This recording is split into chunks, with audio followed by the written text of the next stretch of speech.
Council meeting on February 16th, 2021. It's called to order. Please rise for the Pledge of Allegiance, and I'm going to start with Eric tonight. Everybody else turn off. I pledge of allegiance to the flag of the United States of America and to the republic for which we stand, one nation, under God, indivisible, with liberty and justice for all.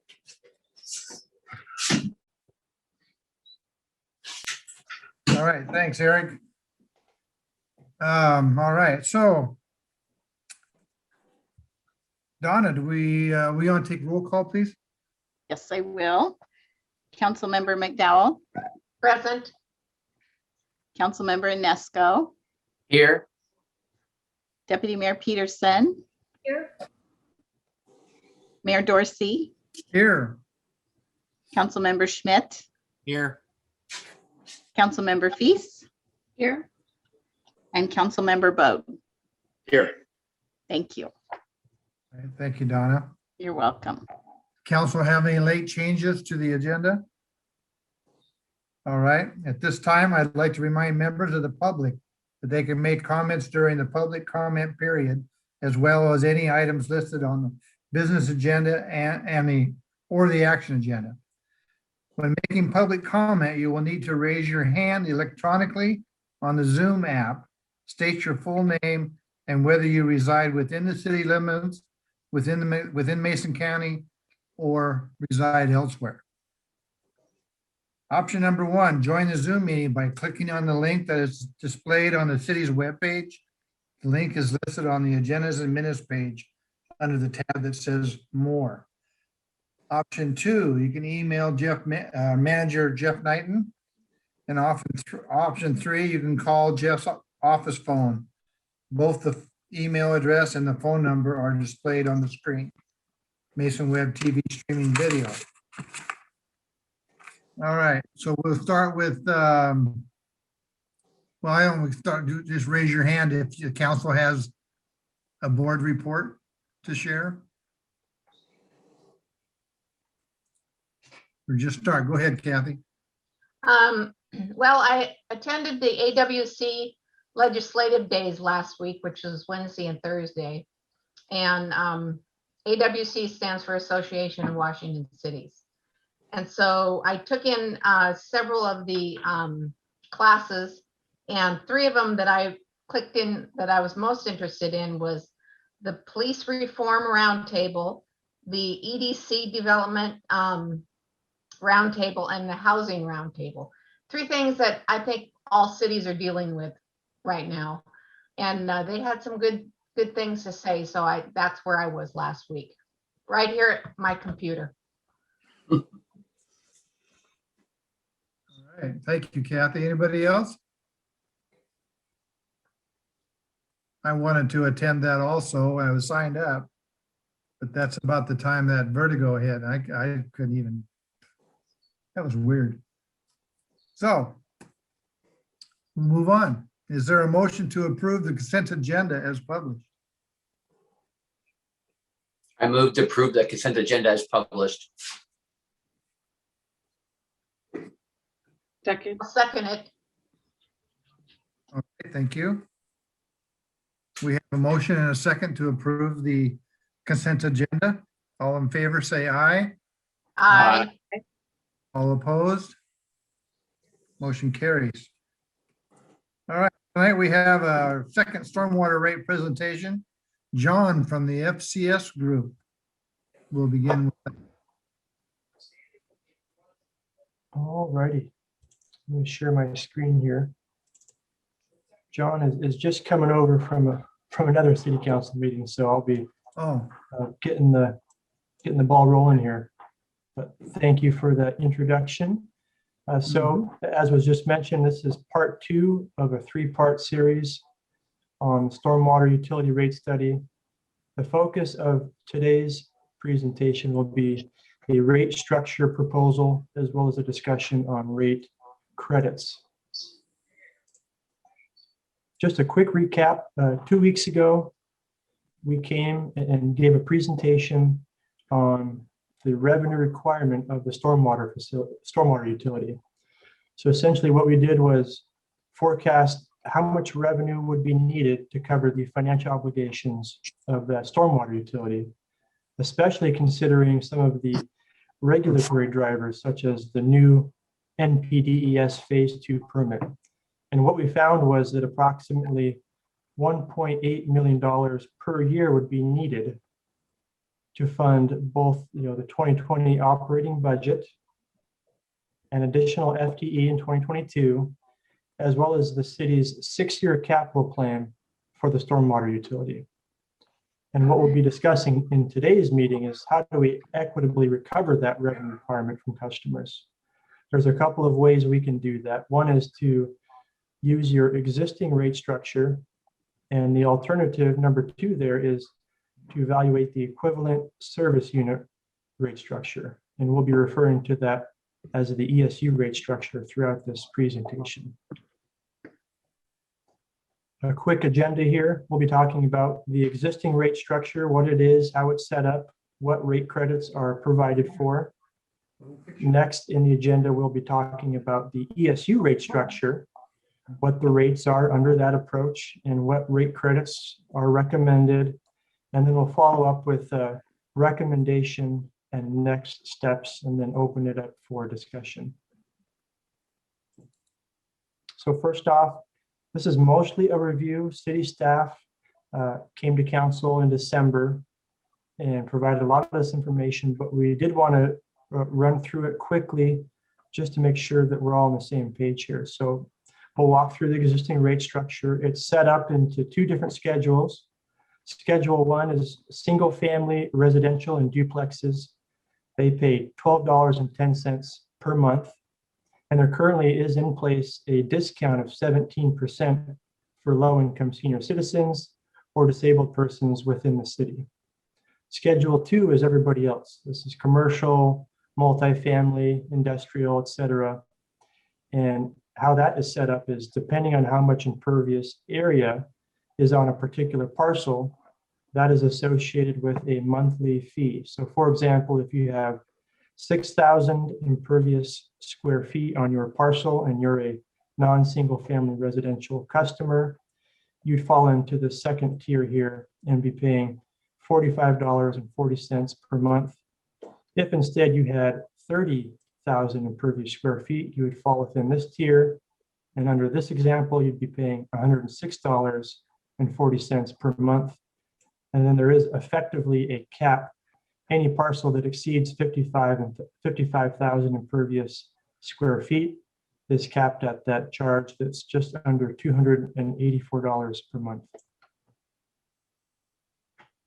There are a few drawbacks with the existing rate structure. There's inequities at the tier edges as well as within each tier.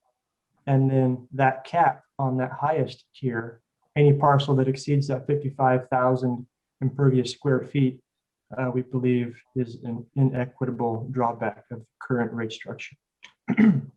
So for example, to provide a case study here for inequities at tier edges, we've put together 2 example parcels, parcel A and parcel B.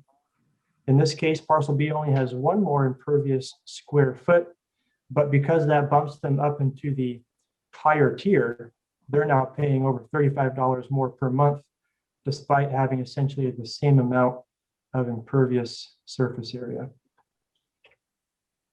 Example 2 is within a given tier. So for this example, we have, again, parcel A and parcel B. This time, parcel A has 35,001 impervious square feet. That would put them in the tier that charges $141.85 per month. And then you have parcel B on the opposite end, but the same rate tier, nearly 20,000 more impervious square feet. They are also paying the same rate as parcel A. So you've got quite a big difference there in impervious square feet. And industry standard is to use impervious square feet as an estimate of contribution of stormwater runoff. And so the goal here is that we'd be looking at ways to improve the equity of the rate structure by trying to align these monthly charges better with changes in impervious square feet on a particular parcel. Last example here has to do with the cap. Any parcel that exceeds 55,000 impervious square feet pays the same monthly charge. So 3 example parcels here ranging from 55,000 all the way on up to 500,000 impervious square feet. They all pay the same monthly charge under the current rate structure. So I wanted to provide a graphical example of those 3 inequities. We've got one here that at that tier edge, just a little bit of extra impervious area bumps you into the next tier. In this example 2, there's no change within a tier. So if you're just on the beginning side of the tier, all the way on up to the upper edge of the tier, paying the same rate as every parcel in that tier. And then there's that cap, essentially anything over 55,000 impervious square feet is capped, and they all pay that same rate. That's a quick introduction to the current rate structure and some drawbacks of that. And that leads us into the second part of our presentation tonight, is we are proposing an alternative rate structure, as well as looking at your current rate credits and what we would be recommending going forward. So currently, there's an imbalance between the customer classes with estimated impervious area and revenue generated under the current rate structure. So based on that current schedule of rates that we looked at a few slides ago, if you added up all of the revenue from single family customers and all of the revenue from everybody else, it's essentially split 50-50. So single family customers are paying roughly 1/2 of the current annual revenue for the stormwater utility. When we looked at estimated impervious area, single family makes up less than 1/3 of that total impervious area. So there's an imbalance there. And as we mentioned earlier, impervious surface area is an industry standard to help measure contribution of runoff. And so the rate structure that we will be recommending here tonight, the ESU rate structure, better aligns that cost recovery with impervious area. So a few rate structure basics for that equivalent service unit rate structure. As I mentioned, we believe it better aligns cost recovery with impervious area. It's set up to be $1 per equivalent service unit, where 1 ESU is equal to 1 single family parcel. Duplexes would be 2 ESUs. And then for everybody else, all other developed parcels would be charged 1 ESU per 2,900 impervious square feet. And as you'll see on a couple of slides from now, that 2,900 impervious square feet is based on a sample of impervious area on roughly 180 single family parcels within the city. So in this case, for example, that commercial parcel in the bottom right, if it had 14,400 impervious square feet, that would be equal to 5 ESUs. So they would pay 5 times the single family rate. So a quick summary comparing the existing rate structure with the ESU rate structure. We avoid the inequities at the tier edges and within the tier by eliminating the tiers altogether. And we'll provide a graphic in a couple of slides that shows how that scales up the charge with greater amounts of impervious area. And by eliminating the cap, we also eliminate that inequity of the larger parcels that exceed 55,000 impervious square feet. There would no longer be a cap, a set fee. It would continue to scale up based on impervious area measured for each particular non-single family parcel. So this is the sample of single family parcels. City staff measured about 180 parcels, and each of those blue dots you can see represents a single parcel. Some are quite low. There's a couple of larger parcels with some significant impervious area. But the median, that middle point there, is about 2,900 impervious square feet. And that's how we defined an ESU at that 2,900 impervious square feet level. So for other developed parcels, per 2,900 impervious square feet, they would pay that per ESU fee. In addition to what the city's staff did in measuring those 180 single-family parcels, we measured over 600 non-single-family parcels. That includes commercial, industrial, multifamily. You can see in this graphic here, the red areas are measured impervious area on those roughly 600 parcels. So we measured roofs, driveways, parking lots, other impervious areas, for example, based on satellite imagery, and as well as consulting the county's GIS. Before we get into the results, wanted to touch on rate discounts and credits. So currently, if you recall, looking back at the existing rate schedule, there is a 17% discount for low-income seniors or disabled citizens. And then for those non-residential parcels that have some sort of on-site mitigation, there is a 10% discount. The bottom box there shows our proposed discounts and credits. We ran these by city staff and collaborated on these. We're recommending a slight increase to the low-income discount, be a 20% discount up from 17. This affects roughly 230 parcels. No change recommended for the on-site mitigation discount.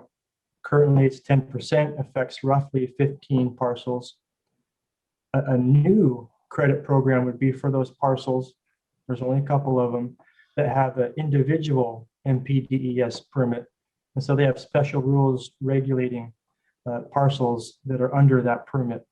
And so because they're taking extra care to handle that stormwater runoff and treat it in some cases, we're proposing a 40% discount for those two parcels in particular.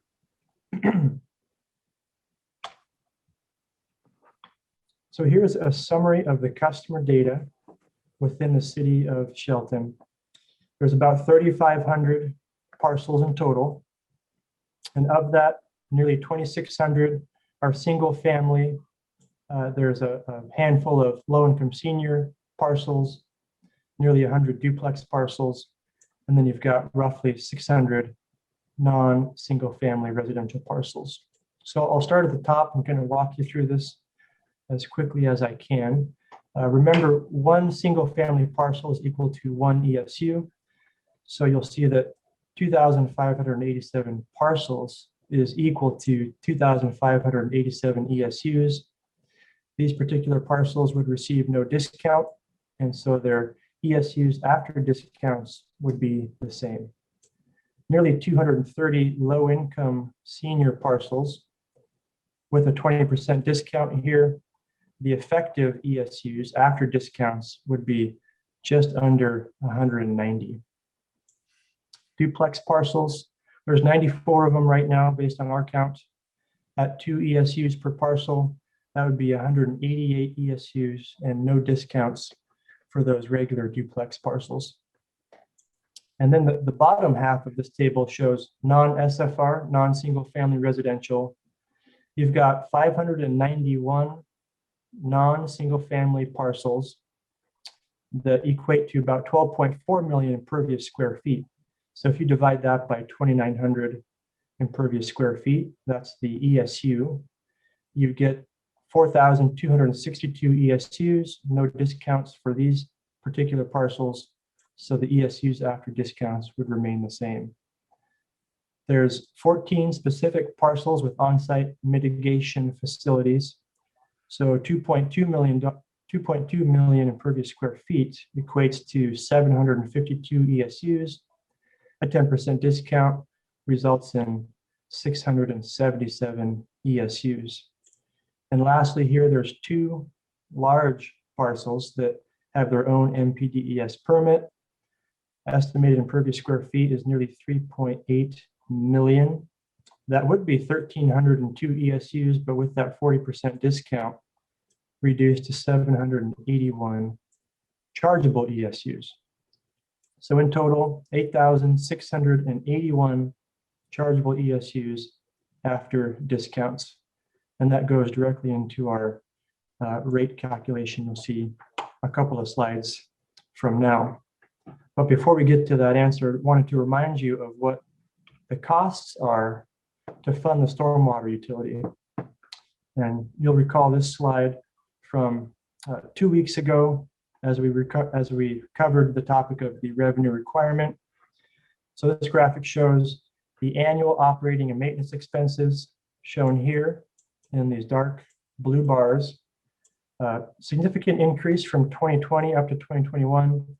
But I wanted to remind you that the 2021 budget was very similar, but due to COVID and some deferred hiring and cost saving measures in place, 2020 actuals was much lower than 2020 budget. But going forward, we're taking the 2021 adopted budget, adding an FTE in 2022 for inspections and permit compliance activities based on a recommendation from city staff that this position was needed to help the city maintain compliance with its own MPDES permit. And then inflationary adjustments each year as costs are expected to escalate a few percent each year. On top of that is rate-funded capital.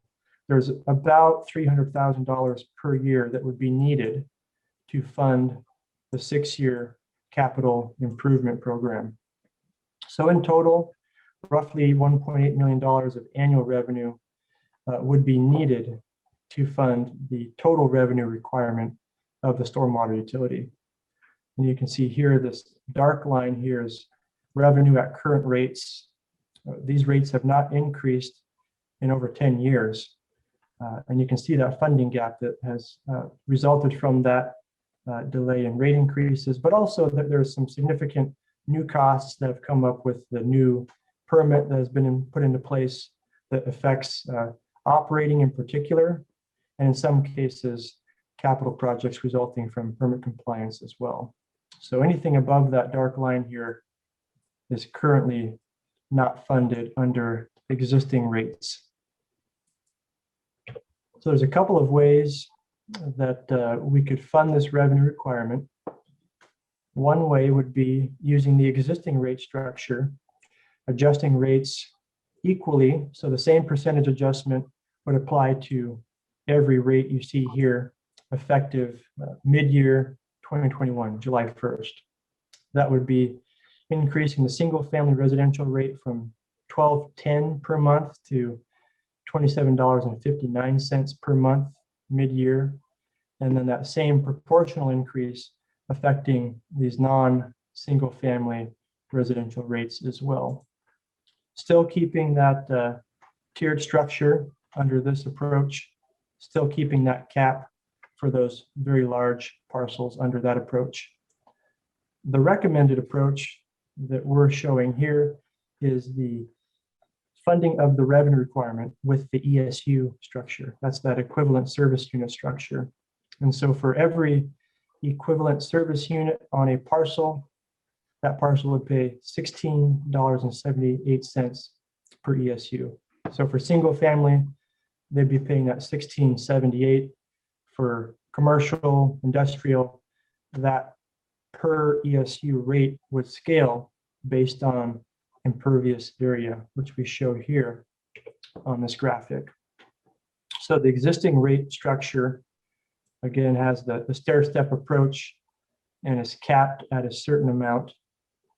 The ESU approach would scale so that as a parcel has more and more impervious area, the charge would increase proportionately. And what the effect that this has is the revenue under the ESU structure is much more aligned with impervious area, whereas under the current structure, it's that 50-50 split. So what we're trying to do is allow each customer group to pay its fair share, and that's accomplished under this equivalent service unit rate structure. It'll impact different customers differently. On this slide, we have some sample bills from small to medium commercial parcels. We've got the impervious area on the bottom here, and then the monthly charge on the vertical axis. So the dark bar here, that's your existing rate structure with current rates as they're paid today. So you can see that for the most part, these parcels are paying less than $100 per month. With that across the board increase that we saw on a couple of slides prior is shown in the teal bars here. So you can see that there is a significant increase if we were to adjust those rates as shown in this slide here. For example, that parcel that was paying $45.40, they'd now be paying $103.51. What we show in the purple bar here is the monthly charge under the ESU rate structure. And for the most part, for these small to medium-sized commercial parcels, there would be a decrease. You can see the purple bar here is much smaller than the teal bar here. The trade-off is when you get to these larger commercial parcels, the more impervious area, the larger that charge. So under the current structure, you see that cap. All these parcels are paying the same amount under the current structure. What we see here is a proportional increase under the ESU rate structure, that as a parcel has more and more impervious area, they would see a larger monthly rate to enable them to pay their fair share of the annual revenue requirement. But did want to point that out, for some of these parcels, it would be a significant increase to what they're currently paying right now, which for these parcels under rates paid today, it's under $300 per month. Quite a few cities in Western Washington, and in fact across the region, has become more and more of an industry standard to move to an ESU rate structure.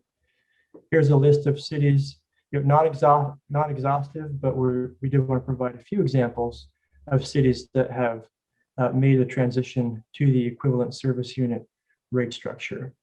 And many of these cities have made this change in the past 3 to 5 years. Lastly, I wanted to talk about the single family rates and how they compare with communities throughout the region. You can see Shelton's current rate here with a 5% city utility tax is just under $13 per month. That puts them above Lakewood, Stormwater, Lacey, and Federal Way, but below quite a few other cities in this comparison.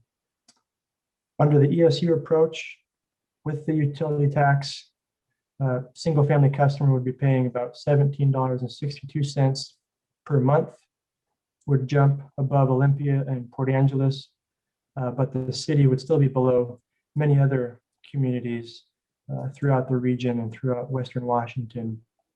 If the city were to stick with their existing rate structure and fund the full revenue requirement with the existing structure, that single family rate with the utility tax would be just under $29 per month.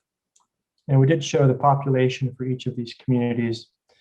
You can see that in many parts, smaller communities don't have as many commercial and industrial customers to help spread the revenue requirement over.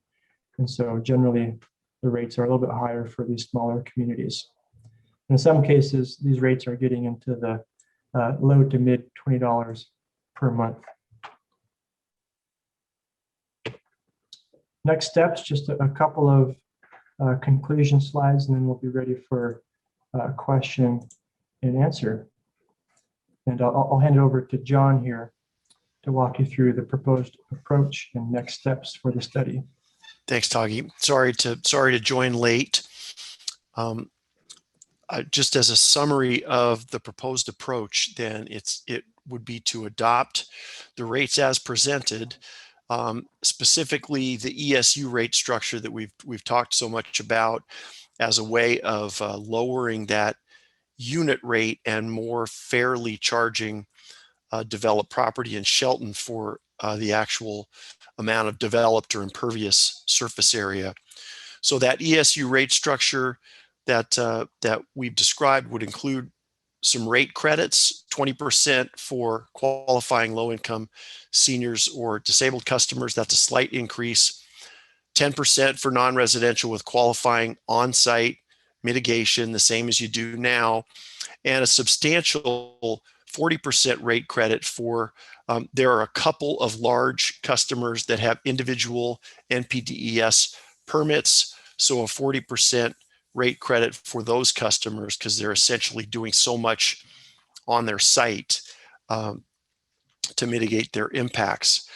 So you see below what the rate forecast would look like using this ESU approach in the second half of 2021, and then each year after that. As of July 1, that rate for a single family property would go to $16.78 from its current 12 and change. And then, as you see there, to $17.28 the next year, $17.80. And then for duplexes, they would pay 2 times that single family rate. And then all other developed property in the city, that would be multifamily, residential, apartment buildings, commercial structures, large industrial customers, would pay that same $16.78 per ESU, or per 2,900 square feet of impervious surface area. So there will be some impacts on those individual customers, but again, that would more fairly reflect their impact on the system. We're also showing the low income rate there. As far as next steps, on March 2nd, we'll be back to talk about general facilities charges, and those are the one-time fees paid by new development at the time of development. Provides funding for capital projects in addition to rates. The city has those in place for the water and sewer services already. These are the mechanism that statute allows for us to recover the costs of growth from growth, or at least in part. One thing we will remind you on the 2nd, and for anybody listening, properties that are already developed in the city don't pay general facilities charges. They're only for new development. We'll also talk about ways to phase in or move toward the ESU-based rate structure if that's something that the city is interested in doing. We've got ideas on how to phase in those impacts over time. After the 2nd, that's when decisions will need to be made about funding the revenue requirement, either with the existing rate structure or moving to that ESU structure, and whether or not to adopt a GFC for stormwater. And that's all of our prepared material.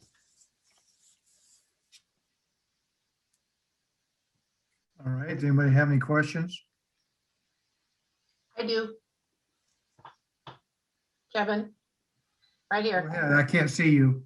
Kathy, Okay, I'm looking at the single family monthly stormwater rate.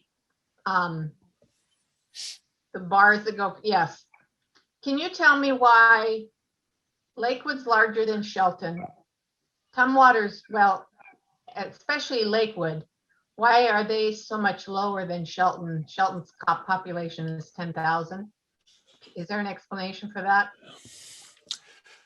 Not an easy one. One thing about any of these comparison tables is every one of these cities and systems has different hydrology. They have different needs. The systems, some are old, some are new. Lakewood's a fairly new city. Certainly it hasn't been incorporated that long. It doesn't have Puget Sound. There are lakes, but and I don't know these for these reasons for sure. What I'm trying to give you a flavor of how different some of these cities and systems are.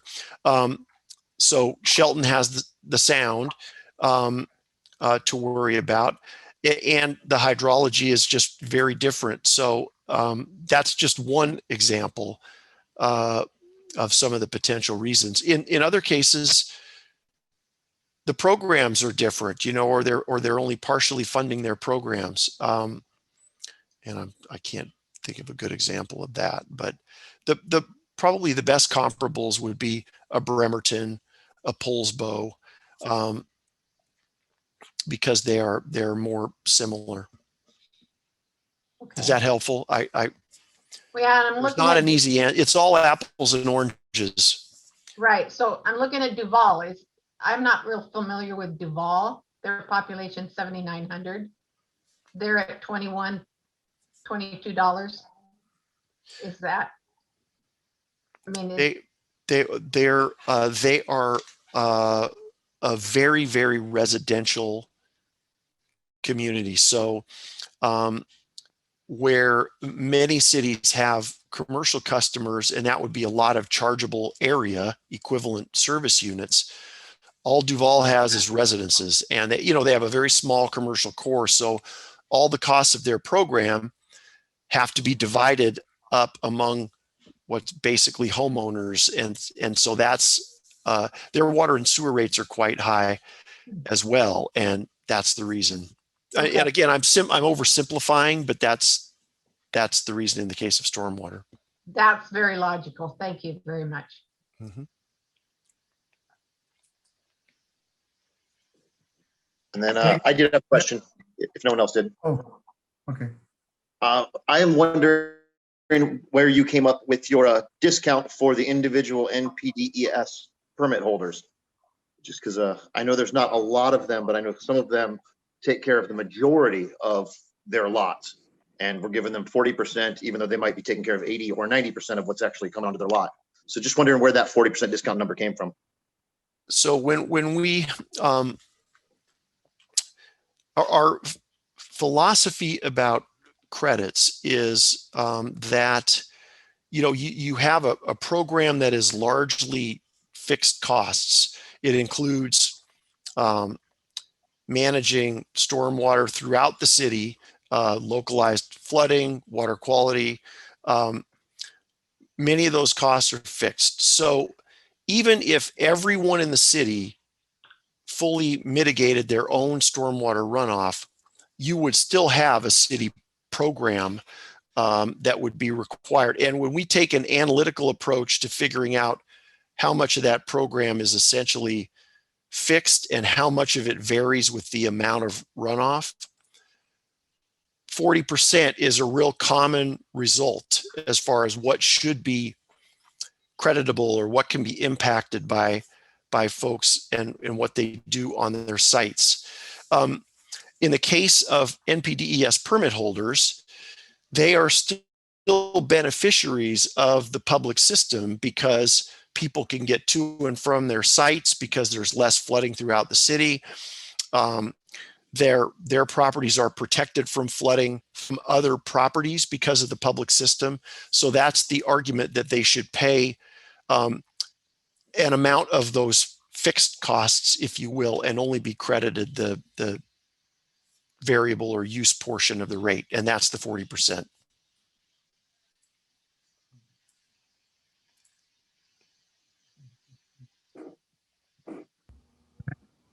Can I have a follow-up question on that, please? So my understanding that the 40% that we're looking at here is a common number used in other areas and isn't necessarily the actual math that came out as to a percentage related to Shelton's fixed costs and how that relates to property holders. Is that the case? In this case, yes. And Tagi, correct me if I'm wrong, but that we Yes, that's correct, John.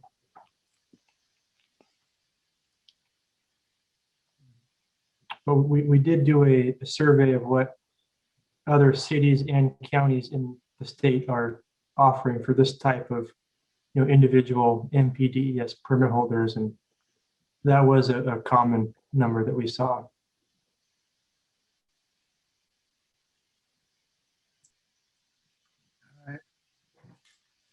Thank you, Deidre. How about back to Megan? I think she had her hand raised once. It was already asked, Mayor, so I appreciate Oh, it. okay. Thank you. Anybody else? All right. Thank you for your presentation. Thank you very much. Thank you. Now we have J.C. Osterberg from Keel Village, or Keel Communities, with information about the Shelton Veterans Village. Yes, hello. Good evening, everyone. And do I just share my screen, Donna? Is that how we're doing it? Okay. Yes. Okay, great. Let me get this up then.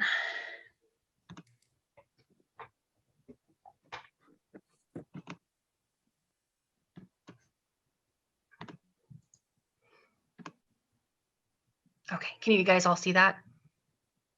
Okay, great. All right. Well, good evening, council members and staff, and thank you so much for having me tonight. My name is J.C. Osterberg, and I'm the Executive Director for Coyote Communities. We are the nonprofit that is working on building 30 homes and a community center for homeless veterans living in Mason County. We are very appreciative of the city council members, city staff, county staff, as well as county commissioners for their support and patience as we work towards our goal of creating the Shelton Veterans Village. It's been a long road, as you all know, and with some bumps along the way, and we really appreciate all your patience. So I wanted to give a review of our project as well as some updates on where we're at. And at the end, I'll show, we just got a new design package from our manufacturer, Indie Dwell, that I'll show too, which I believe is in your package. So I'll just go a brief overview of the project. As you all know, we have a lease with the city of Shelton, and very thankful for the location and for the city's approval for this. It's located on North 13th Street and is about 3 acres. This is on undeveloped city property that the city was using as a material dump site. It is near, we're really excited about the location. It's near the hospital, it's near the college, it's on a main bus line, which is really great because most of our residents will not have their own form of transportation. And so on the left, you can see a site plan. I'll have more detailed ones at the end of this. But we will have 30 permanent tiny homes, and our site plan did have to change a little bit when we did come to propose the village. It was 30 separate tiny homes. Initially, we're going to do that, which is similar to our other tiny house villages that we have. However, with cost increases, we had to change it up a little bit with these 7 fourplexes. If you can see those, basically there'll be still 30 tiny homes, but there'll be 7 fourplexes. So they'll be in groups of 4, and then there'll be an extra duplex, which will be an ADA unit. We worked with our team on a number of different ways to lower the cost, and this turned out to be the best route, especially since it didn't take any quality out of the units. Unfortunately, it also slowed down the process because before we were going to use the site plan that we already had for our Ording Veterans Village that is currently under construction. But since it's a new design and site plan, we had to kind of start from square one and create a different design. We also decided to differ the community center from Ording as well too. In Ording, in order to lower the costs, we had to go with a prefab manufactured community building. And what that meant was that we don't get to have in Olympia at Coyote Village, we have these, it's really spacious. We have these really tall vaulted ceilings. And so with prefab, you aren't able to have those. And so for Shelton, we were really missing that in Ording. And so we decided to not do it prefab and have it built on site so that we can have it more spacious. So those are some of the differences that we went with for the site plan. But it is still 30 tiny homes for homeless vets that are living in Mason County. But overall, we are excited about this site plan. It's something different for us, and it also creates kind of smaller micro communities within the community that we think will be beneficial for our residents. And then in addition, and I'm sure some of you have heard this before, so I apologize. I haven't met you all yet though. In addition to our tiny homes, we'll also have a community center. So the model that we use is permanent supportive housing. And so permanent as in folks can stay there as long as they want to. They have a lease, they are renting their unit. They can stay as long as they want, but the supportive aspect of that is supportive services. So we will have a large community center that has a large double kitchen in it, also has laundry facilities for folks, a large dining area, multi-purpose room that we're hoping to have different service providers out, as well as staff offices. And so we'll be having 2 full-time staff. That one is the program manager, and that person will oversee the property management, making sure the maintenance is kept up, as well as collecting rent from folks and making sure that folks are following their lease. And then we'll also have a case manager, and they will work one-on-one with everyone with really whatever they're needing. We try to offer that support, if that's employment or education, working on folks' mental health, substance use, as well as care coordination. That's a huge one that we work on in Olympia, helping folks get on health insurance, finding a doctor, scheduling appointments, things like that. We'll also have transportation in addition to the bus, where we'll be able to take folks to different appointments or grocery store trips, things like that, and then have a partnership with a mental health agency that can offer therapy, one-on-one or group therapy for folks on site, as well as recovery support. It is clean and sober living, and peer support, which is kind of just baked into the design since it is communal living. We've seen a lot of rich relationships grow in Olympia, and we are thinking the same will happen in Shelton. And so these are just some photos of Coyote Village in Olympia. Like I said, the community center will be very similar. We have our large kitchen. There's our dining / kind of living area. And then the bottom right is a photo of an actual unit. And so it is a tiny home. So it's pretty much a bedroom. And then the butterfly decal in the back is actually a pocket door to a bathroom. In Olympia, they have a toilet and a sink, and one of the enhancements for Shelton is that we're adding a shower to each unit. So we're excited to have that for everyone for some more kind of independent living.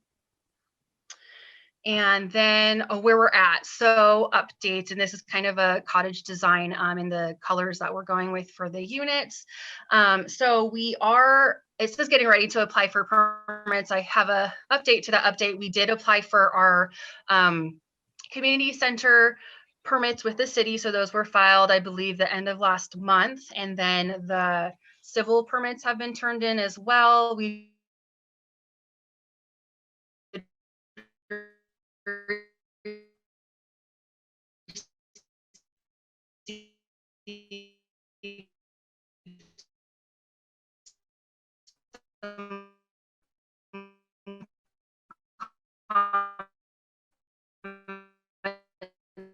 from the subcon, they should be turning first is their timeline for that.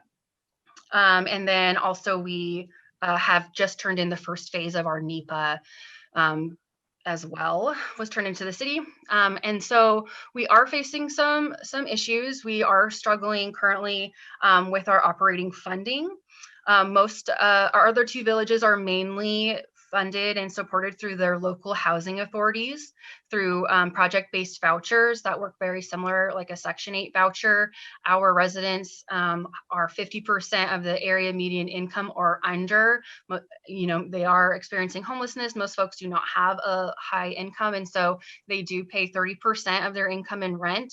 And for some people, that is zero. Some people, the average is about $250 in Olympia, and you can't run an organization or a nonprofit off of that low of rent. And so the project-based voucher subsidizes their rent for us, and that's a huge reason and way that we're able to operate the other two villages, is that they have those subsidies.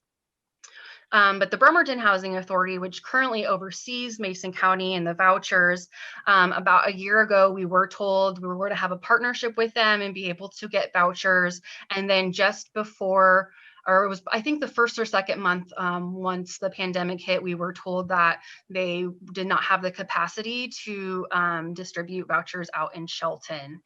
And so this is kind of a huge thing for us, because it is secured operating funding. We do not want to, of course, build and break ground if we do not have secured operating funding. And so I am fighting and working and have done a lot of research figuring out different ways of secured funding.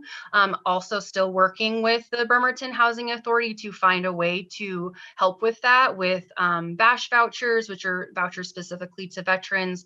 And they just actually got a new executive director at the Bremerton Housing Authority.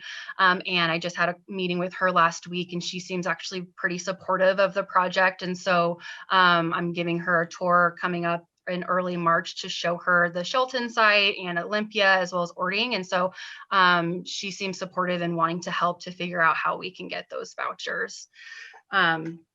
So even though we don't have those yet, we still, that has not slowed us down. We still were working on the design and putting in the building permits. So as soon as we get that secured operating funding, that will be able to go and break ground to not lose time. And then I did want to just put in some of these photos. This is what's happening currently in Ording in Pierce County. We're building a tiny home village for vets there as well. And these were just taken about a week ago. And we started this project. We got secured land back in 2017. And now the project is going to be up and running hopefully next month to house 35 homeless veterans. So I just wanted to put that in there because it's pretty exciting. And yeah. And then, oh, I did want to show you the design package that we have, which I think is in your packets. And excuse me, I will have to switch over to figure out where I put it. Forgive me, sorry, I apologize.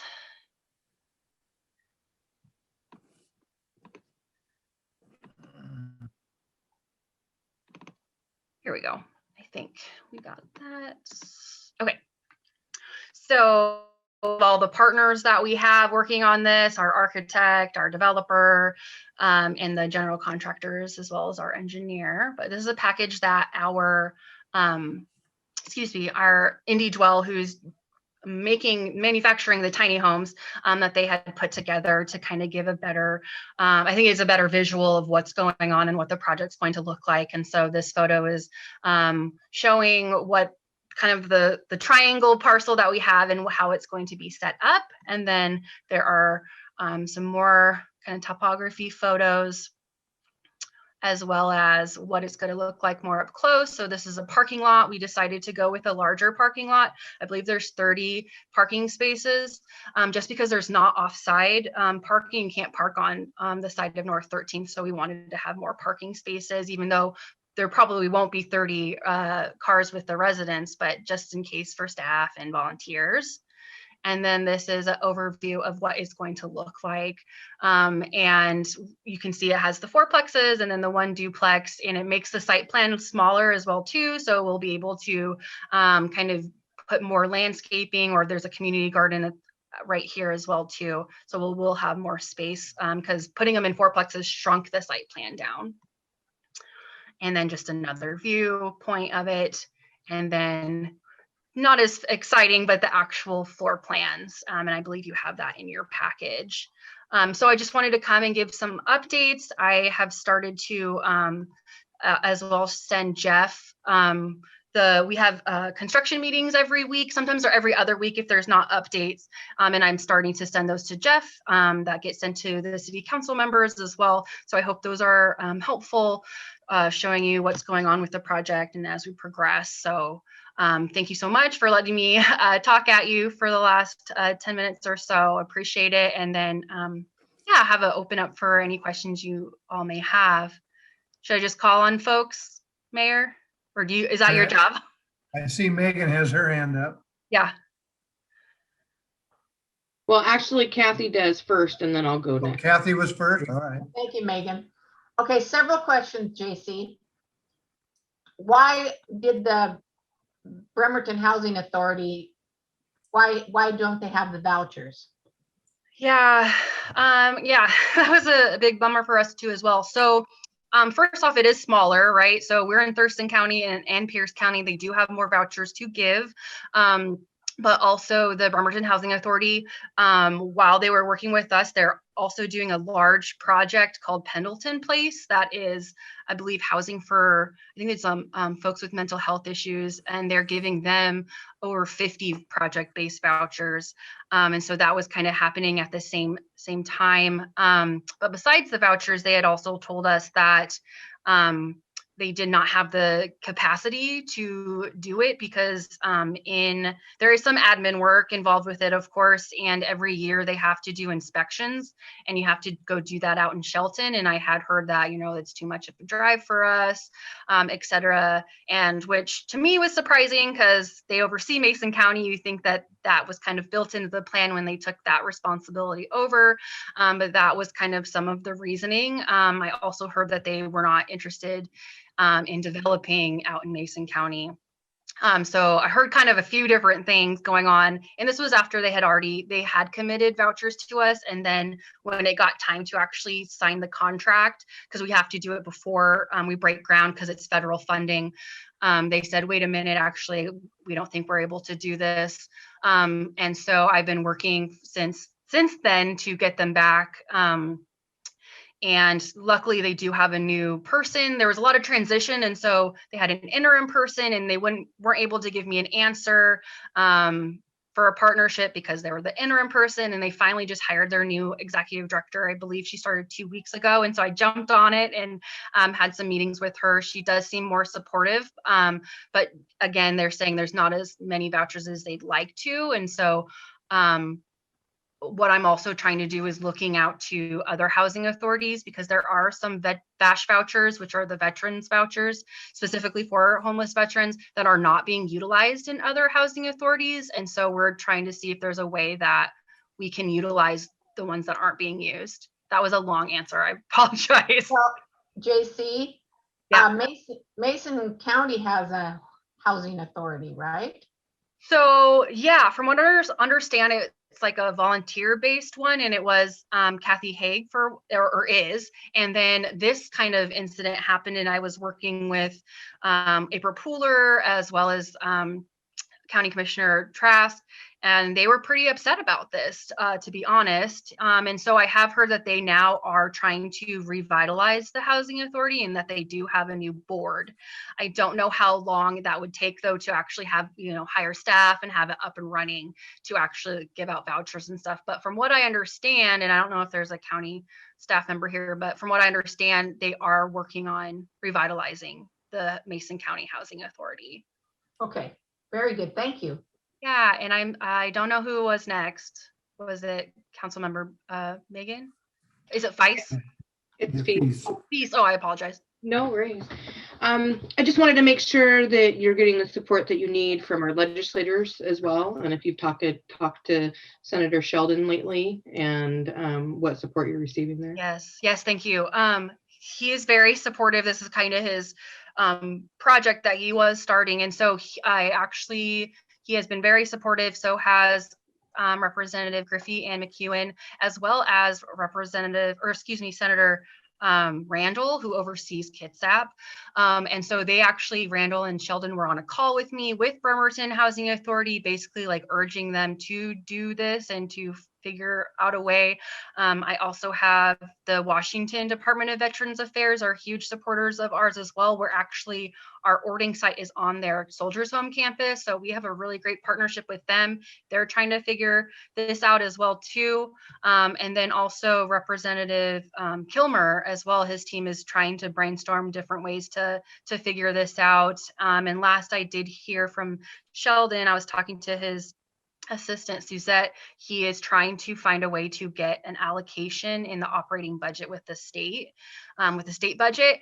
I don't want to get my hopes up though, because I don't know how realistic and possible that is, but I do know he is looking at that avenue to try to figure that out. Thank you for that update. Oh yeah, thank you. And I don't know if Councilmember Peterson or Schmidt was next. I thought it was Deidre first and then Joe next. Okay, thanks. Hi, Deidre. Hello. So you talked a couple of times about the funding gap that you're seeing for the operating expenses. Can you talk a little bit about where those funding sources might come from, and or if there's any opportunities to partner with existing programs? Because I have to imagine that a good amount of the funding gap has to do with the personnel costs, the program costs once you're up and running. So if you could speak to that a little bit more. Yeah, like what the costs are for. Well, and what kind of a gap you're looking at, and if there's any opportunities for partnerships that might reduce those costs and make it possible to move forward at this junction. Yeah, no, that's a great question. So the gap, so what we usually receive for vouchers is about 100,000. So that's the gap we're seeing, and the operating budget is about 300,000. So it's about a third, but there are a lot of other grants and things that we can apply for. The only thing is that it's risky, of course, and none of the grants, the homeless housing grants, are secure. We don't know. It's competitive bid, right? So there are things that we'll be able to apply to, which we have received for ordering and for Olympia. So I would assume we would get it for Shelton as well too, but you can't really break ground and build something not knowing. But there are different types of funding out there specifically for homeless housing. So grants with the state, with Commerce, there's an operating and maintenance grant that we've received about $50,000 a year for the villages, as well as there's also a supportive services grant that they have. Again, we received another $50,000 from that for ordering and for Olympia. We can't apply for it for Shelton because we're not going to be up and running by the time that it has to be spent. And the supportive services one, that one pays for our case manager, essentially.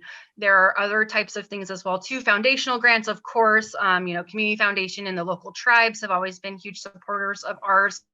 Those are a little smaller though, usually under $10,000 each. And then there's also the Foundational Community Supports Program, which is a mouthful. That is basically this new pilot project. It's a 5-year project, I believe, that basically the Healthcare Authority has said that housing should be a part of healthcare. And so what it is it's with a AmeriGroup and organizations, which I'm sure there's organizations in Mason that are using this. I think Community Action Council does. Basically, you can build Medicaid for the supportive housing services that you're providing. So our case manager who is helping people get into housing and stay housed with us, we'd be able to bill for those. It gets a little tricky with veteran healthcare though, so we're not exactly sure how much funding we'd be able to get for that. So those are kind of a few of them. There's also a local 2163 funds, which is basically the document recording fees that come from purchasing a home. Those get allocated specifically to homeless housing programs. We'd be able to apply for those as well too. Again, those are all competitive grants, but it is interesting that you said partner, because I would love to, I'm new to Mason County, I am an outsider. And so I don't know all that's going on there, all the great organizations that are there. And so if there's a way to partner with other agencies, we had kind of talked about, instead of having to pay for a case manager, what if there was another organization who could provide case management and just not knowing exactly who that would be. So I would be interested in, I don't know if Deidre, that's a question for you to answer, or if you could turn me to someone who might know those kind of things. I would be really interested in finding that. So then we could have the costs go down. Sure. And outside of, funding and grants, which I know a lot of what you talked about, what I really wanted to focus on is the fact that as not only the only incorporated city in Mason County, but also as the county seat, there's a lot of services already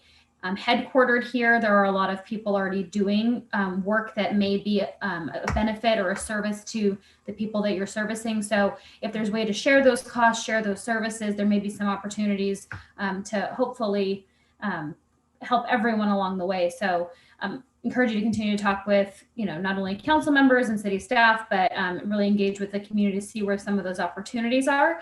Because as we know, when there's limited resources, trying to be sure that we're stretching those dollars as far as we can to have the most impact is going to be especially important, especially knowing that state budgets are going to be tight this year. And, there are limited dollars available to fund a lot of different areas. So if there's ways that we can work together to be smarter about how we're spending those dollars, that's always a good opportunity.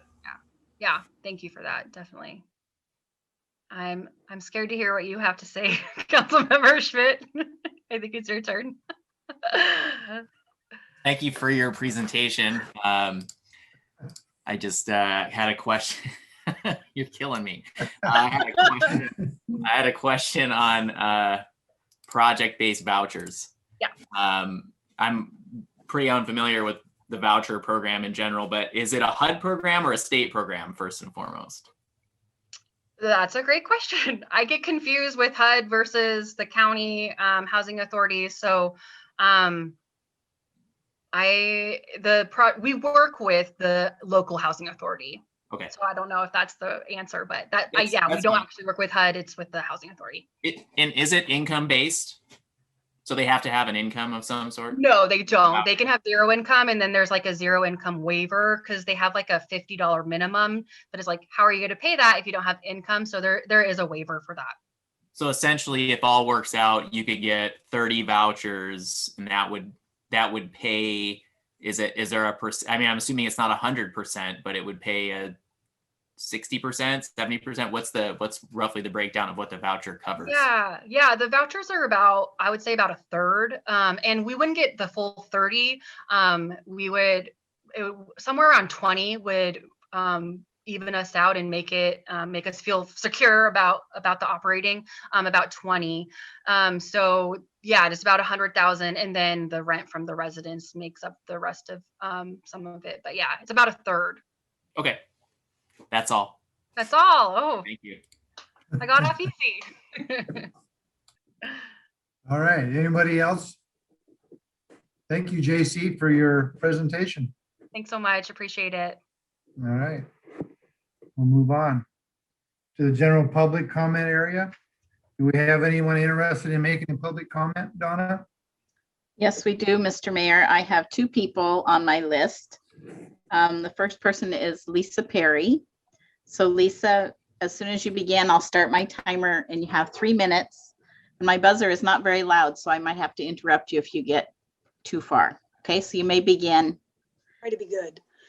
Thank you for the opportunity to discuss the upcoming changes to the stormwater rate schedule. And thank you to the city manager and council members that have taken time to discuss this with me over the last couple months, or last month, I guess. As many of you know, as part of our sawmill construction project, SPI was required and willing to design and build our own stormwater treatment system with our own permits with ecology.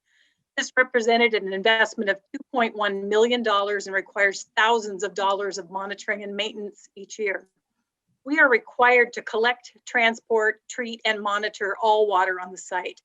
The first consultant said that we helped with it. Actually, aside from the small parcel that our office building sits on, we aren't allowed to use the city's stormwater system. When we were first invited to meet about the proposed DSU rate system, looking exclusively at the 100-acre site, its impervious acres are calculated out to well over $200,000 a year. City staff recognized that such a large charge for a system we not only don't use, but aren't allowed to use was inappropriate.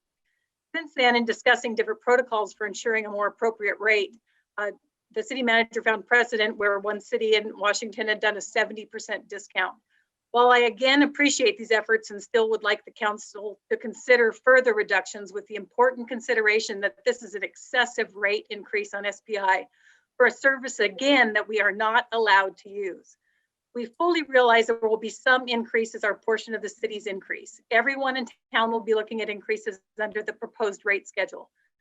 But SPIs would be exponentially higher. Most residences will be looking at a 50% increase, or worst case, a double. Many businesses will be looking at 2 or 3 times.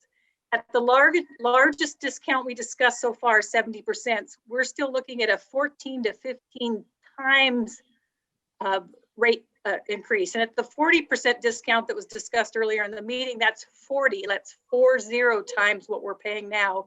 And again, I hate to keep repeating myself, the service we're not even allowed to use. As one of the only self-funded full treatment permitted sites in the city limits, we feel that this request is justified. In reviewing the city's revenue needs presented at the last meeting, the city needs to almost triple the amount of revenue they're currently receiving for the stormwater program. In discussing with my team, increasing our rates anything over 3 times what we are currently paying is unmerited, particularly since we do not and will not use the system and are separately paying thousands and thousands of dollars to manage and maintain our own system. We continue to support the city of Shelton in many ways through jobs, site improvements, taxes, donations, and look forward to continuing to do that for decades and years. We look forward to continued conversations in this. And I liked the one thing the consultant said, that these should fairly impact people. And that should be us too. It should fairly impact us. Thank you. And the high climbers were down 26.6 last time. Oh, That was excellent, Lisa. 3 minutes, right on the nose. Yes. Good job. And Mr. Mayor, I also have Melanie Bacala on my list to make a public Melanie. comment. So Melanie, once you begin, you get 3 minutes as well. Thanks, Donna. Melanie Bacala. I am a Mason County resident and own a business in the city of Shelton at 821 West Railroad Avenue. I'm sorry I didn't get to speak last meeting about the workforce housing project. I live on Lynch Road and we have no internet, so I tried my best. But I had some thoughts I wanted to share. In 1996, I was suddenly a single mom. My rent was $750 a month, and I couldn't afford the rent after my ex moved out. I made $9 an hour at Top Food, 65% of the median income during that time. In the short term, I had to rent part of the house out to a stranger in order to survive. And when he moved out, I found a 1-bedroom rental nearby for $300 a month. I consider finding that house to be divine intervention, and I will forever be grateful to Elsie Sizemore for renting me that house. I couldn't imagine being in that position today. I most surely would have gotten into significant debt with more than 50% of my income going to rent, plus having to pay childcare, if I could even find a place to live. I most likely would have to dig out of a financial hole that I may not have ever been able to dig out of. So those of you who know me now know I live a very different life today, but I will never forget that 1-bedroom house. My daughter in the bedroom, me sleeping on a futon in the living room. We ate a lot of macaroni and cheese because money was tight, like it is for many folks in our community. But having affordable rent provided me the opportunity to pay bills, support my daughter, and once in a while save for the future. I had a home. So today's much different scenario for people. A single mom earning $15 an hour, slightly below the 60% area median income. Current market rents, if she could even find a rental, would take 46% of her income. So we have 2 issues: availability of rentals and cost of rentals. The Workforce Housing Project will provide homes for a large number of people who work in our community: retail employees, shellfish workers, hospitality workers, hospital workers, and more. I understand that many are concerned about the current development agreement on the table and that other developers have expressed interest or desire to submit a proposal. And I think it's prudent for the city to consider all the options available. With that said, I encourage you not to kick the can down the road too far. Take your time to be diligent, but don't wait too long, because that will only delay the delivery of the much needed housing. Thank you to the council, and thank you to the city staff for all your hard work and on bringing affordable housing to Shelton. Thank you. thank you, Tony. That's all that I have, Mr. Mayor, That's all that you have? All right. unless somebody's going to raise their hand electronically so I can find them. Let me take a look here, Mr. Mayor. No, sir, I don't see anyone else. All right, we'll move on. There are no items on the business agenda this evening. So now we're recessing from a regular meeting to an open public hearing. Community Development Director Mark Ziegler has information for us about the 2018 International Building Codes. Thank you, Mayor, Deputy Mayor, council members, members of the public. Bringing you tonight updates to the building code and cities chapter 18, specifically 1806 for building and construction codes. Washington State adopted the 2018 International Building Codes effective February 1st. This is the city's proposed local adoption of those codes that affect the international existing building code, international fire code, fuel and gas code. Let's see what else I'm missing here. International residential code, plumbing code, mechanical code as well. Most of the changes included in this ordinance adopt the code specifically as stated within the IBC, other than a couple instances. And I can point those out in the code. You have a copy that's striked out and underlined in your packet.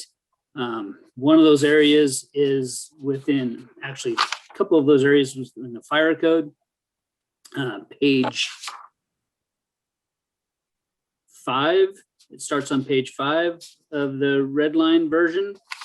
And you'll see that within section 903.28.1 for group R3 occupancies, which are single family residences, the fire code required fire suppression sprinkler systems to be included within those residences with new construction. And we've created some exemptions in order to alleviate that cost, but still ensure that these structures are safe and the fire department has the ability to provide fire suppression system or services to these structures. We also, there's a change on page 7 as well that amends the address identification size for commercial structures. And then within the International Building Code section, we're amending the work exempt from a permit. The one-story detached accessory structures remains as it was before. The only change there is that the roof pitch shall not exceed the pitch of the primary structure, and that's basically just a visual issue. So it looks similar to the existing structure. And I'm open to any questions that you may have at this point. All right. Anyone have a question for Mark? Seeing none. Anybody signed up for public testimony here, Donna? I don't see anyone's hand raised. Give me just a moment here. Okay. No, there's no one signed up, Mr. Mayor. All right, thank you. You give us a first and final reading of ordinance number 1966-0121. Ordinance number 1966-0121, an ordinance of the City of Shelton, Washington, amending chapter 18.06 of the Shelton Municipal Code relating to building codes. Okay. Do we have a motion? I move to approve ordinance number 1966-0121, amending Shelton Municipal Code Chapter 18.06 relating to building codes. Do we have a second? Second. Thank you. Any council members have any questions for Mark? It was no earlier. Okay, so we have a motion and a second to approve ordinance number 1966-0121. amending Shelton's Municipal Code, Chapter 18.06, relating to building codes. All in favor, say aye. Aye. Aye. All opposed? Okay, the public hearing is closed. We'll go back to our regular meeting. City Engineer Ken Gill has information for us about adopting the Department of Ecology's 2019 Stormwater Manual. Good evening, council. It's good to see you out there in Zoomville without any snow around your toes. So the presentation tonight is the same presentation in your packet that I presented you 2 weeks ago. There's really no changes.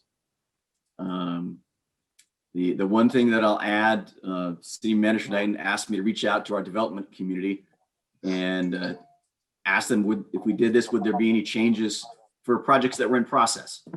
And the one that I hadn't talked to when I presented last time was the Gateway Christian Church. So last week I spent some time with their design engineer and Pastor Adam Brennan, and they don't have any changes. So it's full steam ahead for them. So with that, I recommend that you adopt this ordinance and move forward, but I'm available for any questions. All right. Is anyone signed up for comment here, Donna? No, there isn't, Mr. Mayor. All Oh, right. wait, I see a We have council one. member though. Oh, I don't necessarily have a question, just a comment. Or businesses have gone through so much this last year, and signing on to this stormwater adoption almost nearly 2 years early seems like we'll be putting some burden and more regulations and added costs to people when we don't really need to. I mean, I would be personally willing to entertain some small rate increases, but we have almost 2 years, a year and 10 months to sign on to this. I don't think it's the right time. all right. Anyone else want to add to that or? Okay. All right, Donna. Can you give us a second reading of ordinance number 1965-0121? Mr. Mayor, do you need a motion first? Oh, I'm sorry. Do we have a motion? I move to adopt ordinance number 1965-0121, an ordinance amending Shelton Municipal Code, section 13.02.130, and adopting the 2019 Stormwater Manual. Second. All right, we have a motion and a second.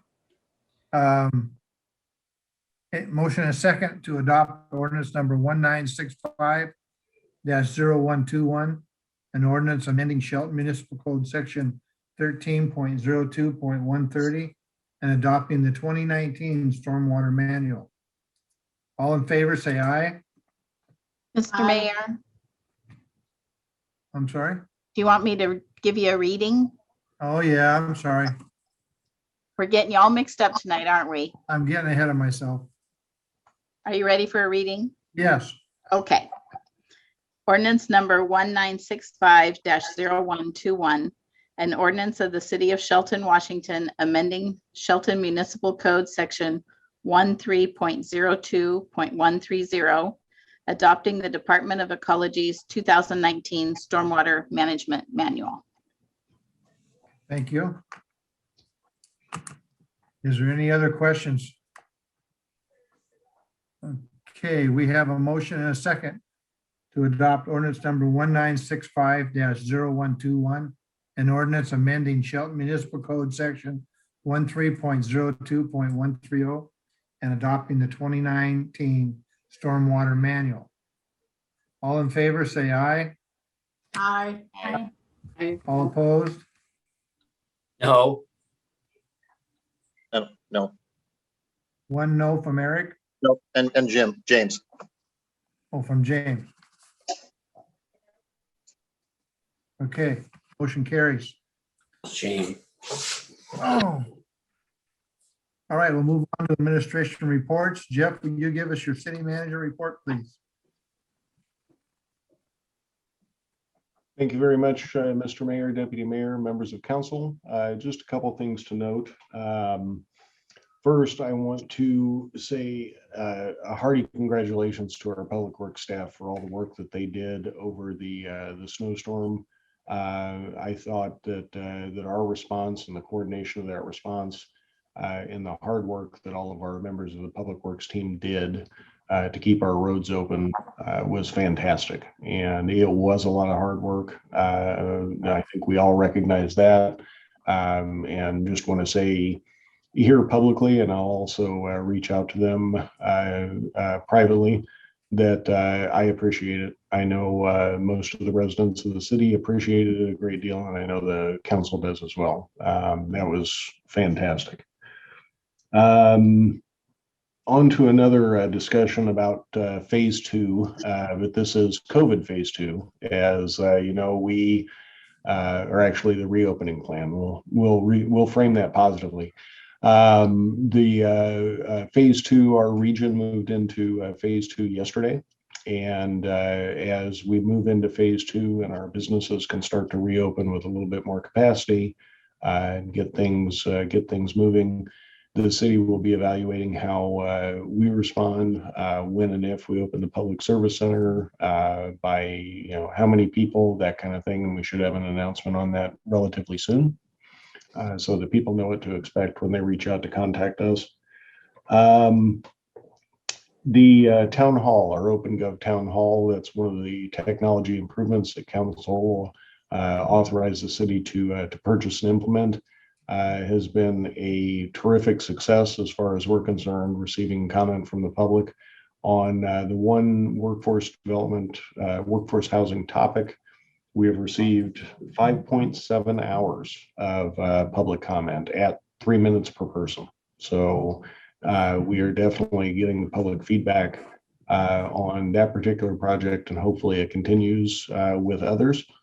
And it's easy to categorize. And we did have several comments from people who participated that said it was incredibly easy to use, which is something we want to make that a very low barrier for folks to be able to communicate with us. And I think that's what this particular tool has accomplished.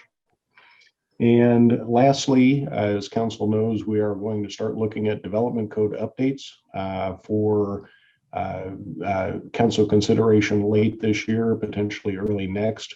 Long involved process. We want to make sure we get significant public involvement in, and we'll be announcing that a little bit later, probably actually a little bit earlier next week, how people can get involved, what that's going to entail, and what kind of commitment that will be. And with that, I'm happy to answer any questions the council has.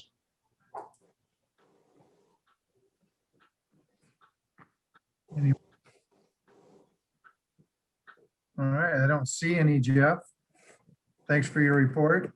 Oh, and Mr. Mayor, if I could, just really quickly, going over the looking ahead for our next meeting on March 2nd.